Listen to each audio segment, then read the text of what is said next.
Hey guys, episode 19.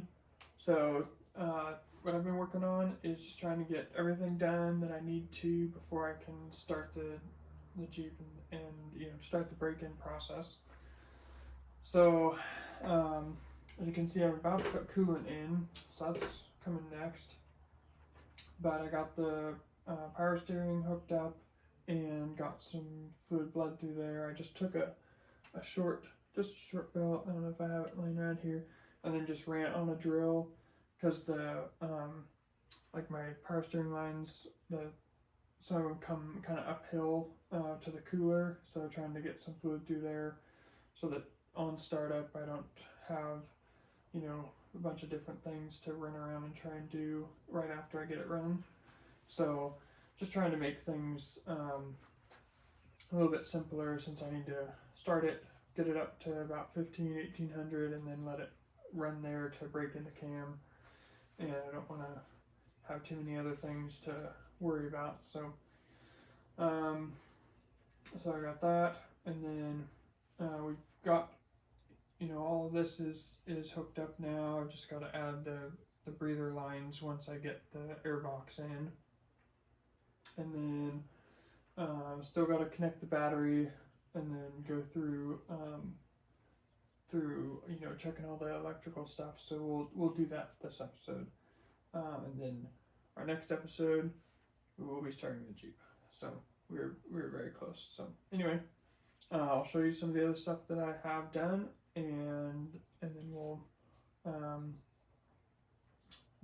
get to episode 20 where we will start this thing. So here we go. So before putting coolant in the radiator, then I wanted to test the system and make sure there wasn't any leaks. This is the kit that I have. This is just a kit off of Amazon that I only use this a couple times a year. So I just got one off Amazon, and it works pretty good. It's got a whole bunch of adapters for different radiators. Most of the time you're going to use one of these three, and then this allows you to pressurize the system and let it sit and see if you have any leaks. And then this deal here allows you to evacuate this system, and then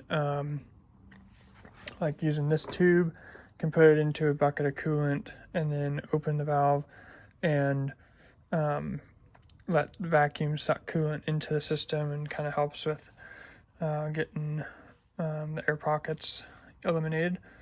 So it's a pretty nice kit. So anyway, that's what we did there.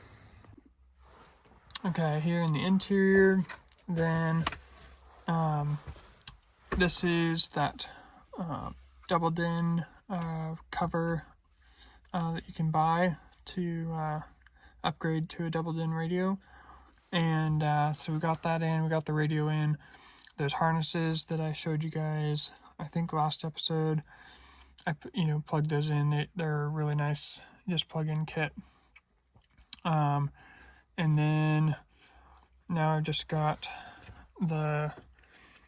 this morning I cut the holes for the two switches that are going to go here next to the shifter. And so I've got a little bit of more to do with that, and then that panel will be ready. So we're almost done in here. I did get these LED lights for the backlighting of the shifter selector and the four-wheel drive selector. The ones I'd had before that are for the same type of light, the body of them was too big to fit into both the shifter selector and this four-wheel drive selector have the same size hole here, and the other light style was too large. So I got these ones. These are a little bit smaller, and so they work for that. And so yeah, we're almost done inside. I've got one wire that I've got to run from the fuse box down there on the passenger side. I've got to run one wire from the reverse light circuit out to under the hood to go to a relay to trigger my backup camera, so that whenever I shift into reverse, then this will give me a backup camera view. So that's kind of where we're at with the inside. And yesterday morning was getting the exhaust hooked up right up there, and then replacing the O2 sensors and getting them routed in a good way along the oil pan rail. And so there's one there, and then there's one, let's see, back here. So got both of those replaced, and so this should be all ready to go. So that's the last of what I needed to do underneath the Jeep. So I think we'll very soon be able to set this down on its tires and be off jack stands, not need to crawl under here. So very excited for that. So I'll just show you real quick. Here's the power steering cooler lines coming in here, and so you can kind of see where it comes uphill here, and this is the feed from the steering gear to the cooler, and then it goes through the cooler and then goes out and then goes up to the reservoir. And so this is kind of why I wanted to spin that pump a little bit, just to make sure that it pushes it up and kind of fills this. So anyway, so I did some modifications to the headlight harness going across here. It had a majority of this mess here. There's a couple of O2 sensors mixed in here, but most of the rest of this is all like convolute and old tape and stuff like that was on the harness, and it had a lot of broken sections in it. So I just took all of it off and then wrapped it with this abrasion tape, which is really nice. And then my new headlights, which are going to be like this lower section here is also a blinker, an amber blinker, and so which looks really sweet. So I tapped into the harness here, added a wire in so that I can have that blinker wired into the same, blinker circuit with all these guys.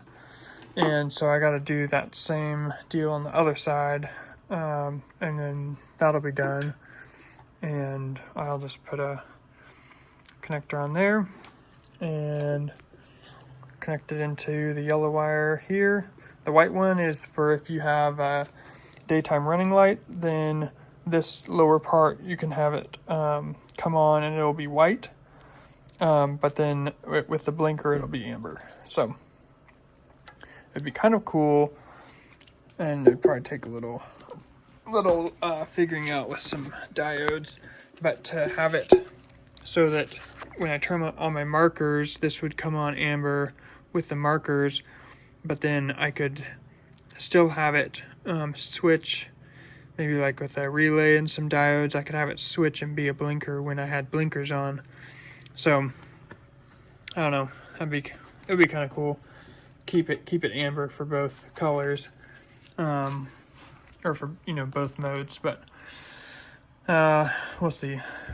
That's not necessary for this thing to run, so it's not top priority, but it would be kind of cool. Anyway, so that's what we got going up here. I got the bumper on, so very soon, once I kind of finish wrapping up this, then I can start getting the grill on and get headlights in and start looking like it's going to be ready to go down the road. So that's where we're at there. So our next steps before we can start this in the next episode is going to be I pull the distributor back out, and this is still loose. I'm going to take this off, pour all the engine oil in, and then I got a let's see if I have it close. 1 second. I got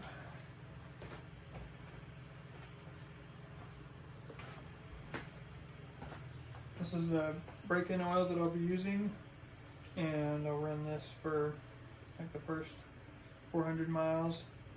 And then this rod here has kind of a cutout on it that will fit into where the distributor drives the oil pump. So I'll pull the distributor out and I'll put this down here on a drill and spin the oil pump, get the oil system primed before I start. So I'll do that, then I'll put the valve cover back on, and then I can route all my throttle cables, cruise control, get all that routed across here, and that bracket mounted, get the air box and the PCV system breather tubes that go across there as well. All the distributor wires can now go on once, after I do that. So there's a few things that kind of gotta wait on the oil system getting primed, and then I can put them together. I'm gonna pull this reservoir off and clean it, and then I'll put it back on, and we can get that hooked up and fill it. And then let's see. And then we're pretty much ready. I've already got the gauge, the oil pressure gauge. That's already hooked up. It's been sitting there waiting. Got the sensor, temp sensor wired in, and the little ground wire for this housing, because this is suspended in this rubber hose, so there's no natural ground path. So you have to add a little wire to ground for that to work. So we got that done, and the belt's on. It's starting to get closer and closer. So yeah, we're just kind of finishing up a bunch of small little miscellaneous things, and then we're gonna be good to go. So hopefully everything runs good. Anyway, that's where we're at. So definitely stay tuned for episode 20, because this will be at least attempting to start. I'm sure it's gonna run, but that's when it's gonna happen. So all right, well, thanks for watching, and we'll see you next time.